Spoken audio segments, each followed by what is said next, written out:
तर देहूतून तुकोबारायांची पालखी प्रस्थान ठेवते। देहू नगरी संत तुकाराम महाराजांच्या पालखी सोहळ्यानिमित्त सकाळपासूनच हजारोंच्या संख्येने भाविक दाखल झालेत। मुख्य मंदिरात जाऊन पालखी सोहळा अनुभवण्यासाठी पहाटेपासून मोठी गर्दी पाहायला मिळते। प्रस्थान सोहळ्याला सकाळपासूनच देहू नगरीत वैष्णवांचा मेळा आलेला पाहायला मिळत आहे। जगद्गुरू संत तुकाराम महाराजांच्या पालखीचा आज प्रस्थान होते। त्याआधी मुख्यमंत्री देवेंद्र फडणवीस यांच्या हस्ते विधिवत पूजा अर्चना संपन्न झालेली आहे आणि उपमुख्यमंत्री अजित पवारांनी देहूमध्ये जाऊन संत तुकाराम महाराजांचे दर्शन घेतले। पारंपरिक पोशाखासह मुख्यमंत्री देहू नगरीत भक्ती रसात तल्लीन झालेले पाहायला मिळालेत। जगद्गुरू संत तुकाराम महाराज यांचा 340वा पालखी प्रस्थान सोहळा मोठ्या उत्साहात आणि भक्तिमय वातावरणात संपन्न होतोय। देहूमध्ये सकाळपासूनच हजारो वारकरी दाखल झालेत। अवघी देहू नगरी तुकोबांच्या नामगजरानं दुमदुमून गेली आहे। टाळ मृदुंगाच्या तालावर वारकरी ठेका धरताना आपल्याला पाहायला मिळतात। तर महाराष्ट्राच्या कानाकोपऱ्यातून वारकरी पालखी प्रस्थान सोहळ्यासाठी गर्दी करतायत।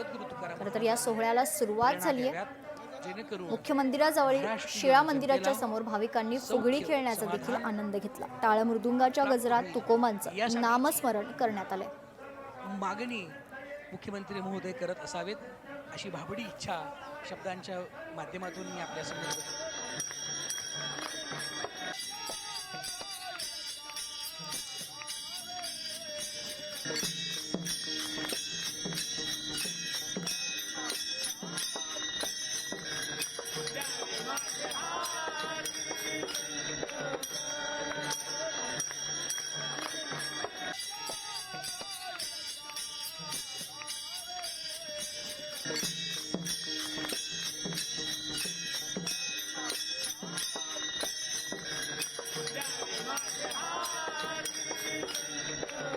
आषाढी वारीच्या निमित्तानं देहू नगरी भक्तिभावात नाहून निघालीये। श्री संत तुकाराम महाराजांच्या पालखी सोहळ्यासाठी शहर सज्ज झाले। वारकऱ्यांच्या दिंड्या दाखल झाल्यात।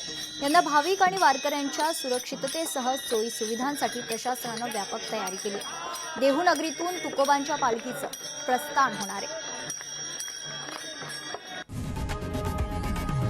लोकशाही मराठी ऐका, पहा, जागरूक रहा।